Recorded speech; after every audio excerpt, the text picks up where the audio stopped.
Hey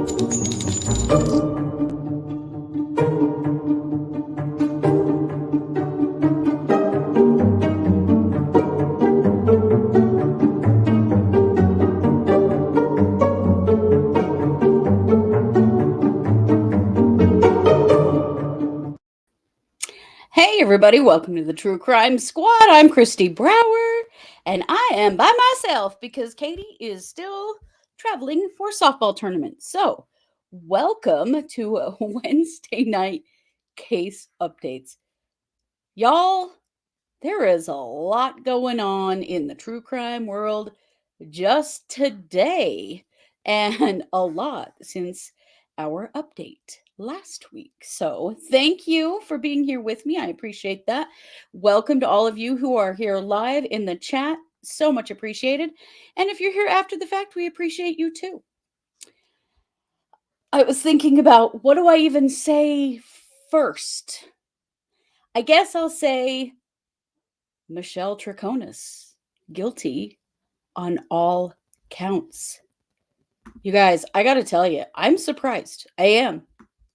I'm not totally sure that they really proved the conspiracy. But apparently the jury thought they did. So she has been found guilty on all counts relating to the evidence tampering as well as murder, the conspiracy. I think it was a big shock to her, obviously, everybody else.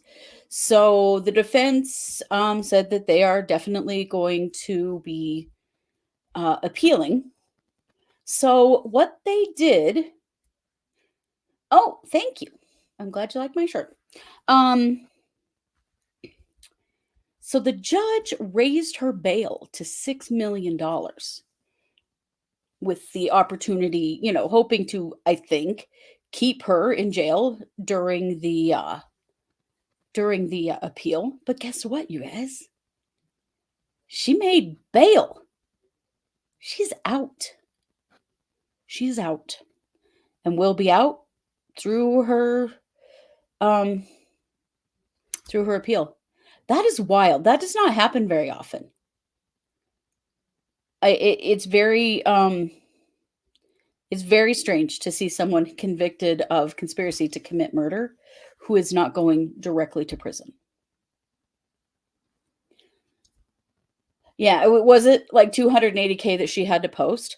But still, I mean, somebody bet on her for $6 million, which it's a lot of money. But you don't often see somebody out during their appeal. So we shall see what's going to happen here. Her sentencing is going to be, I don't know, somewhere around May 24th-ish. And we'll see what happens after that. I don't know. Then they decided, May 24th would be the 5th anniversary of the disappearance of Jennifer Dulos. And so the defense didn't like that.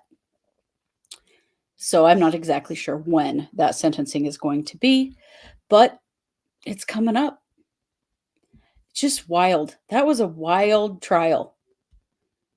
We're talking about Michelle Troconis in the Jennifer Dulos murder. So someone is now going to be held accountable for Jennifer Dulos's murder, which I think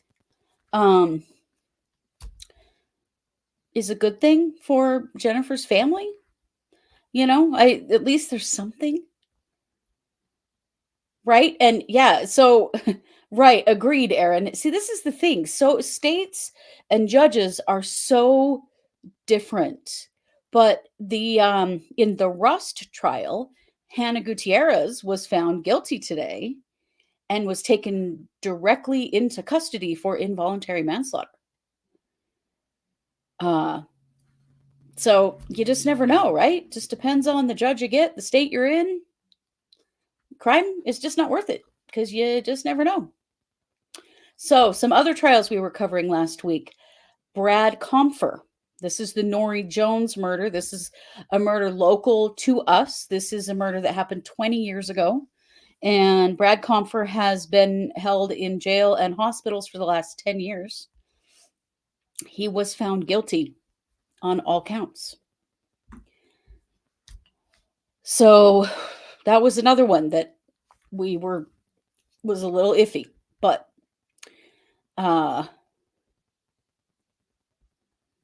it only took the jury 4 hours of deliberation to find Brad Compher guilty.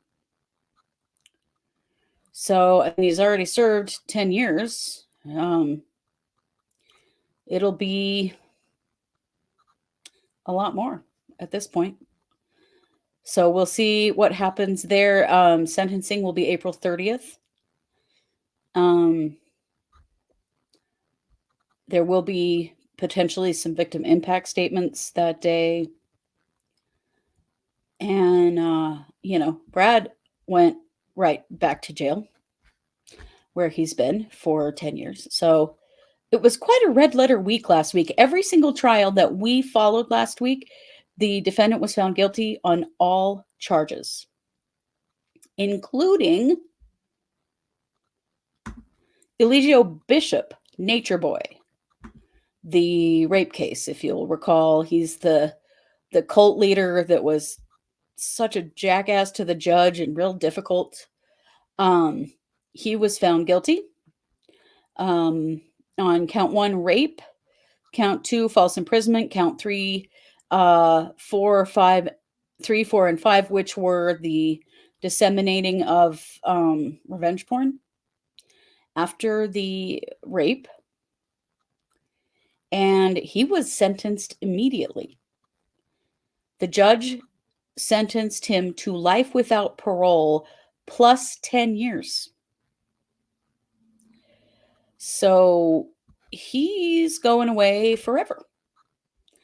And frankly, I think the whole world is better for that after what we saw of him in court.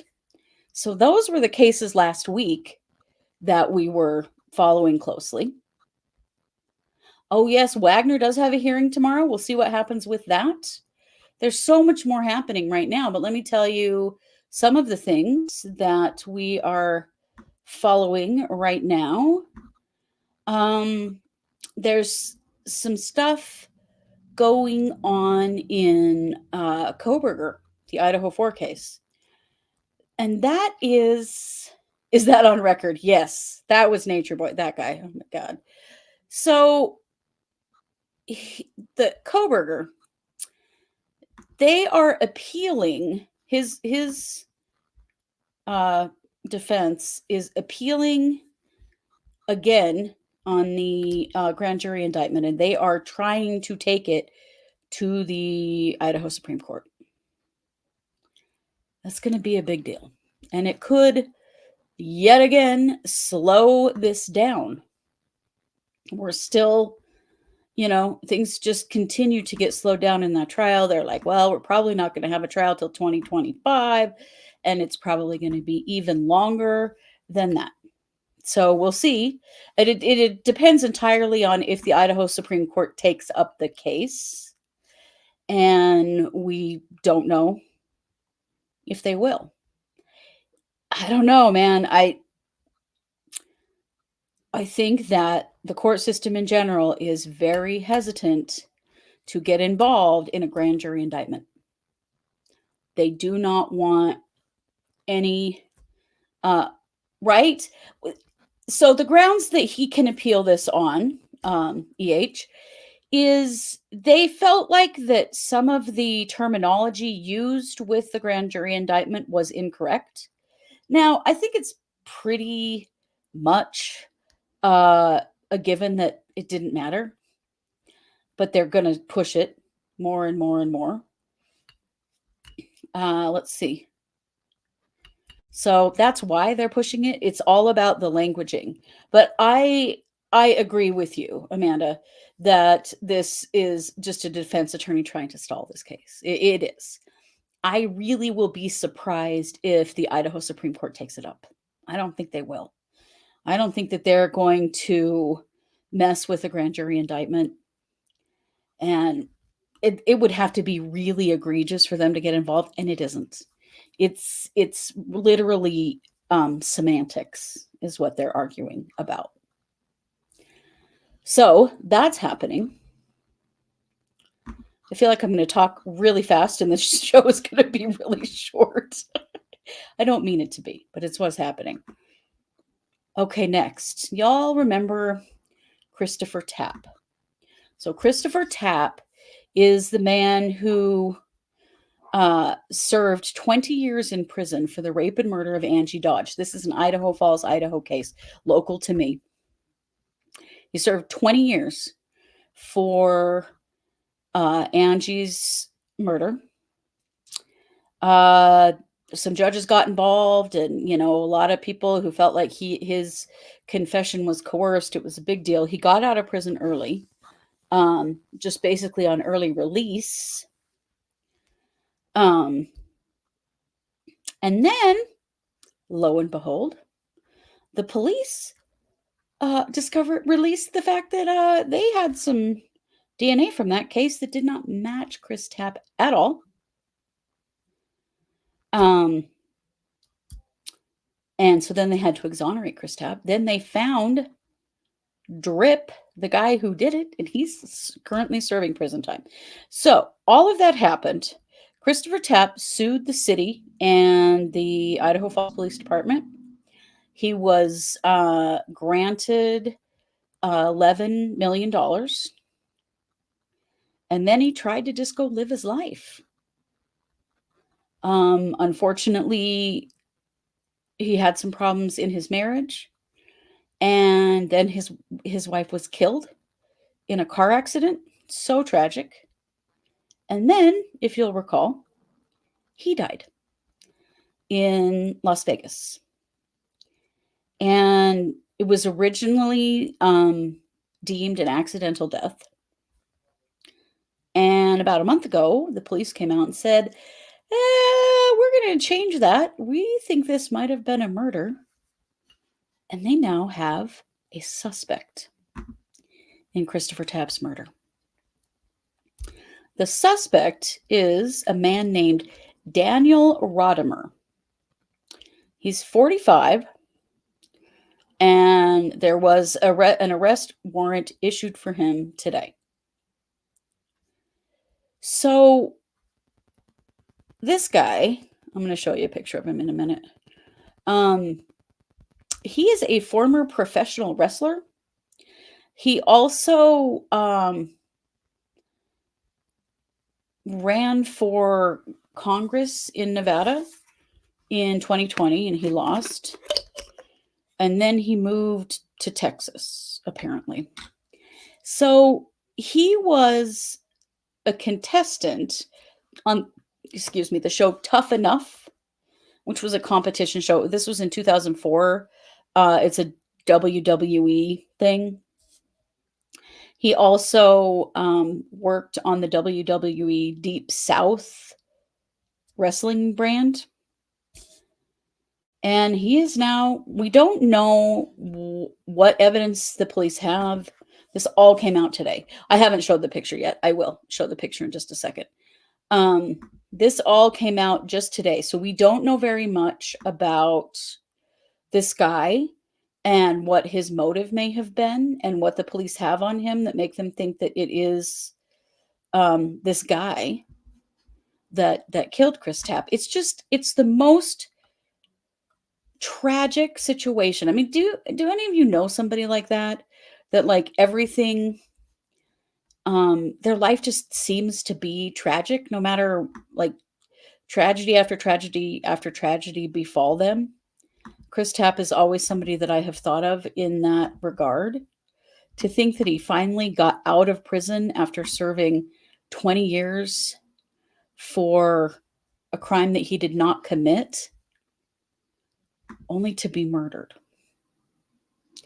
Now, remember that Chris Tapp got $11 million and was living in Las Vegas. And so, I know that a lot of the conjecture at this point is that this was financially motivated somehow, maybe. But we don't really know anything about what's happened, why they think he did it. It's just like, man, sad. Just sad. I just feel bad for him. Oh my goodness. StreamYard says I have too many pictures. That's true. We always have so many pictures, as y'all know. So I'm trying to get this picture up, and hang on. I had to delete one to get you one. This is Daniel Rodimer right here. I don't know that the police have actually arrested him yet, but there was an arrest warrant issued for him today. And in the next little bit, we should learn more. And of course, our local news here is all over this because Chris Tapp was from Idaho Falls and, the Angie Dodge murder and everything. It's a big deal. So we'll have more. Just sad. Have you seen that face before, Lindsay? Yeah, he looks familiar. He looks like one of those wrestlers, doesn't he? Kind of bald and beefy. They all kind of look like that, don't they? So very interesting situation. It just breaks my heart to think that after all that terrible stuff that went down in Chris Tapp's life, that his life actually ends in murder. Another thing, this is in Delphi.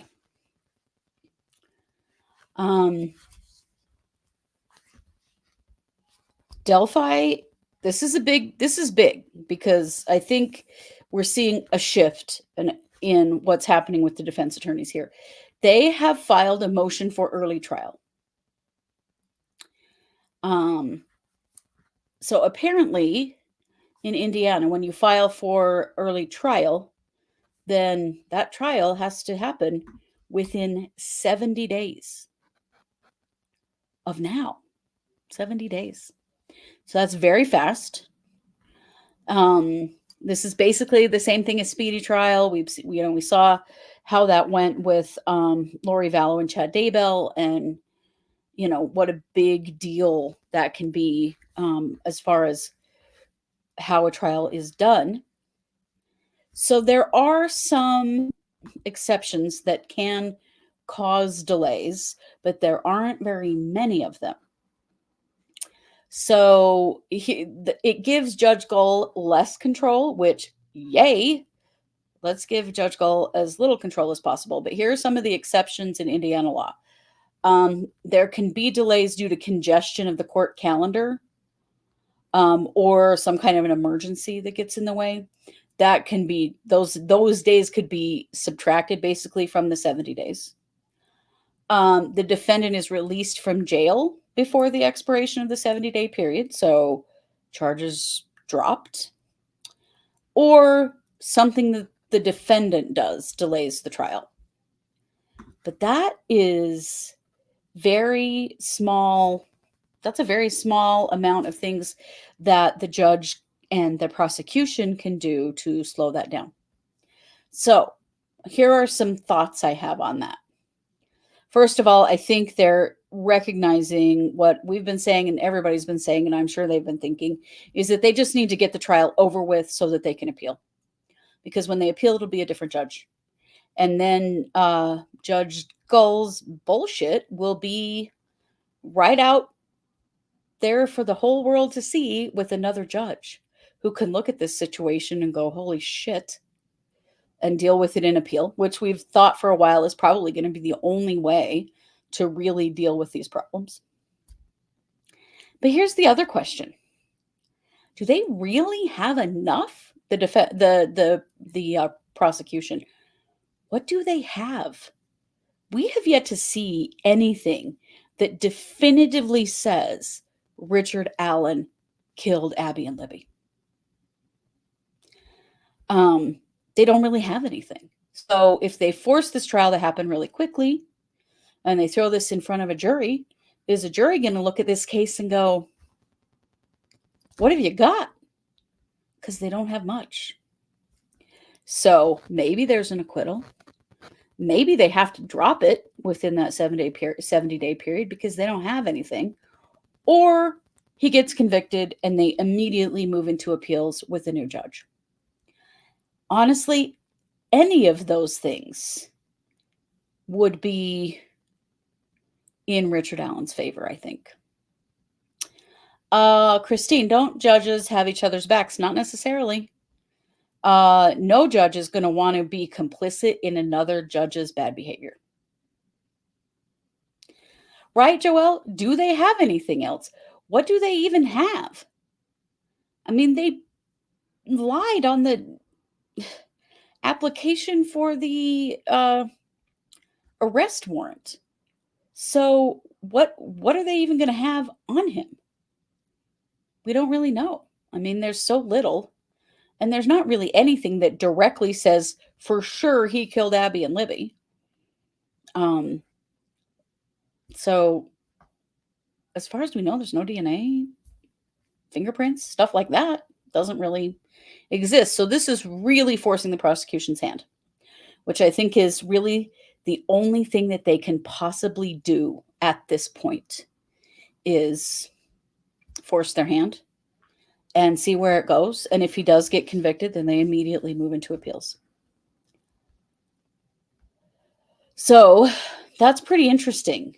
I'm excited to see where this goes. I'm hoping that this is better for Richard Allen because I'm just not convinced that Richard Allen killed Abby and Libby. I'm not. And I don't understand why the judge is working so hard at destroying this guy's rights and making this such an appealable case. Yes, I know there is a hearing coming up for Scott Peterson, so we'll be talking about that. The Scott Peterson thing absolutely makes me sick to my stomach to think that he could get out. It's just terrifying. I don't have any doubt that Scott Peterson is guilty, and I think most people feel that way.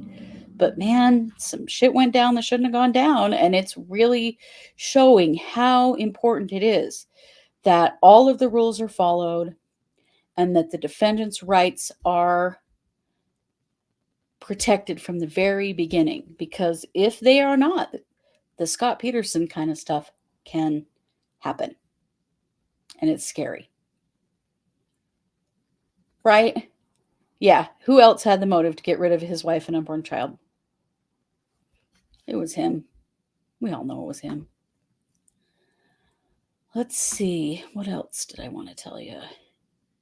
I feel like it's such a whirlwind, and you guys are right. It is so much different to do this by myself.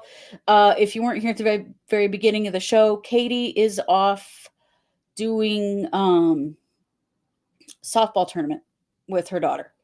So that's why I'm here all by myself. I was just amazed at all the trials that we followed last week. All came out guilty on all counts. That doesn't happen very very often. You know what I mean? Right, JR. I agree with Delphi. Does she believe he's guilty or is she involved? Right.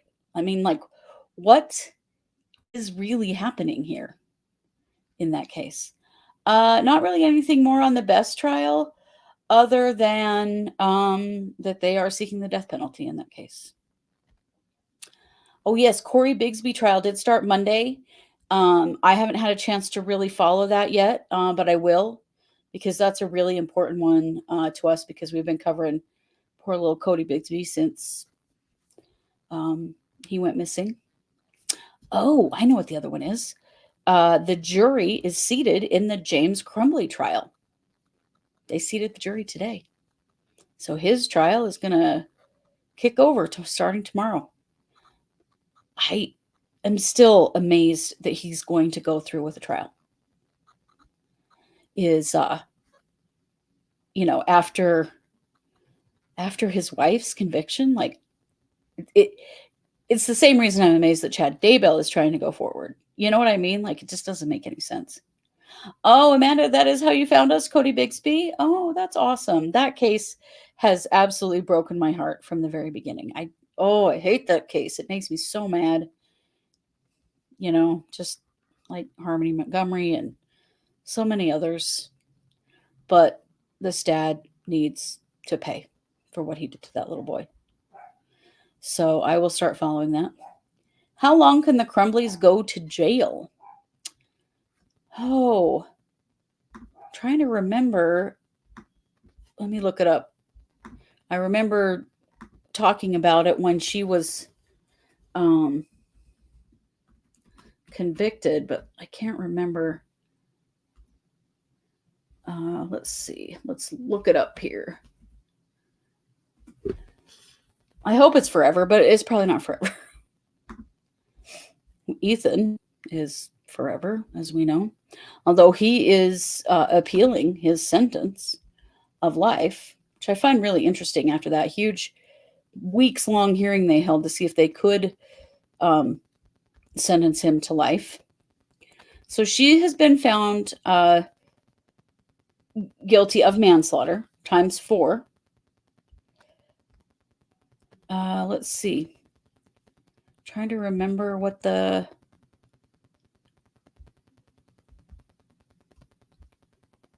sentence can be.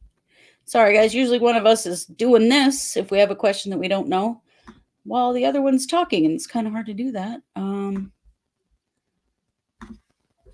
when I'm doing both things at once. But let's look this up. Yeah. Yep. She faces 15 years in prison, which is a lot. It's a whole lot more than anybody else has ever done for their involvement in their school shooting. So there are 2 different definitions for involuntary manslaughter. Remember, this is in Michigan. One is like driving your car recklessly and killing somebody. Or creating a risk and then contributing to that, contributing to the actions of someone else. So she will be sentenced on April 9th, and she faces up to 15 years in prison. And James is charged with exactly the same charges. So likely, yeah, I think it is per count, 15 per count, and there are 4 counts. So it's 60 max. And it will likely be less than that because she has no past criminal history. So that would be the absolute maximum. And I'm not sure we'll really see that. I doubt she gets the full 60, but James faces exactly the same charges and, with exactly the same potential penalties. And they will have to decide, will the sentence be concurrent or consecutive? So concurrent means all 4 charges, she got 10 years and the sentences are concurrent, then that means she serves 10 years and that counts for all 4 counts. If it is consecutive, it's 10 years for the first count, 10 years for the second, 10 years for the third, 10 years for the fourth, just like Lori Vallow's trial, where she has 3 consecutive life sentences. It's an assurance that she'll never get out for Lori Vallow. I bet we see concurrent on Jennifer Crumbley, but we shall see. I don't know, but I'm very curious to see, and I'm very curious to see what James Crumbley's defense is that they think is somehow different than Jennifer's, because Jennifer's defense did not do her any good at all, but we all know that attorney was whack a doodle. I don't know if they're going to go a different way. She basically tried to blame him, that he was the one that was supposed to be locking up the gun and putting the trigger lock on and that kind of thing. But the jury came out saying that they felt like because she was the last adult to have possession of that gun, that's why she was at fault. But right, James bought the gun, but Jennifer was the last adult to have possession of it, and she didn't lock it. So I don't know if that will be enough. I kind of doubt it will be. I mean, we all know what hideous parents these two are. But yeah, he's going to try to blame her.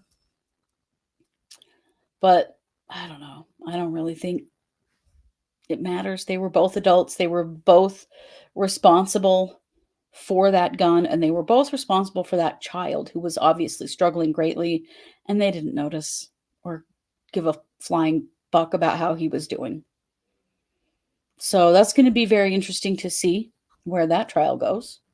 And we have so many going on right now. It's just crazy. Oh, JR says Ghislaine Maxwell is writing a book. Gross. Not a book I want to read. Although I'm curious to see what kind of gaslighting bullshit she comes up with. Right, JR. One is not more responsible than the other in the Crumbley case. I agree. I think those parents had equal responsibility in that situation. They both knew about the gun and where it was kept and that it should have been locked up. And they both should have known that their child was struggling, and it did not help him at all. So I suspect that the jury's going to find that same thing. But, I think it would be crazy for him to be exonerated after she was found guilty. That's one of the things that happens when trials get split or get separated like this. It's going to be interesting. It's just like with Chad Daybell, it's going to be interesting to see what the jury does with him versus Lori. Not that I think that he's going to get anything different. Would Ghislaine Maxwell be able to keep the profits from a book? So she's in federal prison. She shouldn't be able to. No, she can't profit from her crime. So I guess it depends on maybe a little bit about what the book's about, but I don't know. I don't think so. Usually that is not allowed. Right. Son of Sam laws usually keep that from being the case. So fingers crossed that she can't. Yes, James Crumbley. James Crumbley is not in good health and is in even poorer health. He was in poor health before this all went down, and is in even poorer health in court. Will that play to his benefit? Will there be some sympathy for him? I don't know. God, I hope not. They're the absolute worst. Maybe she's writing an etiquette book, Joelle. I think she's teaching classes in prison, probably. That's hilarious. I hope she is not allowed to profit one dime from anything that she does. She shouldn't be able to. She's just so gross.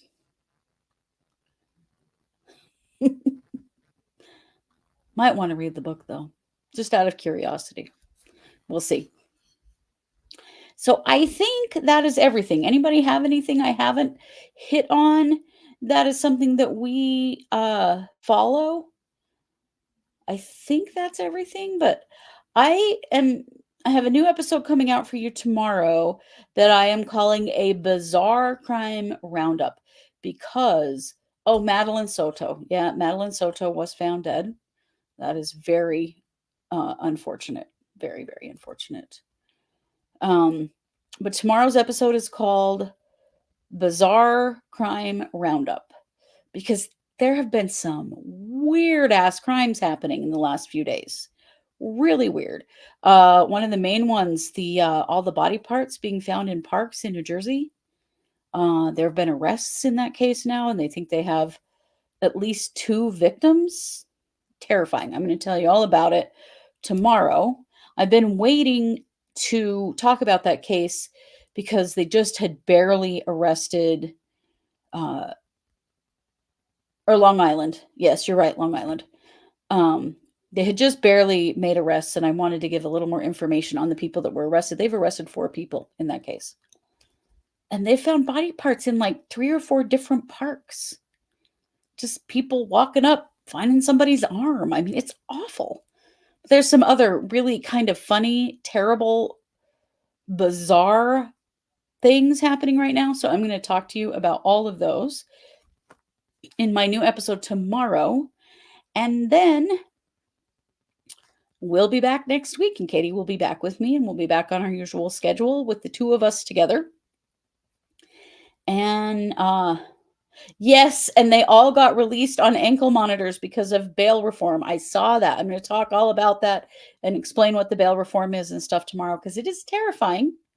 Because right now they haven't been able to charge them with murder. They're charging them with like abuse of a corpse kinds of charges. And so, yeah, they're out on bail. It's crazy. Yeah, so weird. Anyway, so I'll talk about that a lot in tomorrow's episode, plus a bunch of other weird things that are going on. And then Katie will be back. So I'm excited. Yeah, they're doing okay. As far as what I've heard is that the team's not doing so well. But that's okay. They're having fun. They're in Tucson, Arizona, where it is beautiful and warm, and we have literally had a foot of snow in about a 3-day period and then absolutely slammed. We've got highways that are still closed because there's so much snow. Power lines down, trees down. I have a tree down in my backyard. Like, it's been a crazy week. And Katie and our other sister, Kara, have both been on vacation. Katie in Arizona and Kara in Florida, and have not had to deal with any of this bullshit. So they're coming home because it's their turn. I'm tired of dealing with it too. Okay, well, thank you all very much for being here. I know I talked really fast, but it is hard when I don't have someone else to discuss this with. It just goes quicker, as you all know. But I appreciate you all very much being here on the live, being here after the fact, wherever, whenever you're here. You are much appreciated. And you know it. We are the True Crime Squad. Thanks for being here.